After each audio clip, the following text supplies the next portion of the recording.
Edexcel IAL mark schemes are quite demanding. The examiners are always looking for specific keywords written in the right context. When I wrote the complete notes for IAL Biology and Chemistry 9 years ago, I reverse engineered the writing process.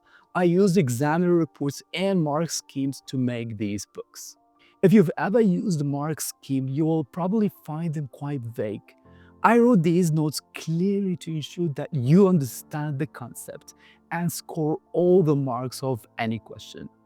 Basically, these notes will bridge the gap between reading the notes and solving past papers.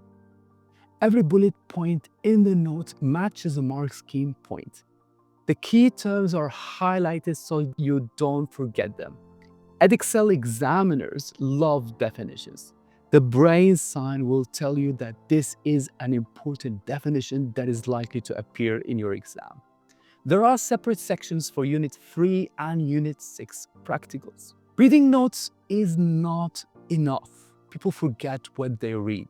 This summer, I prepared a list of flashcards and interactive quizzes. These tools will help you to actively recall the information.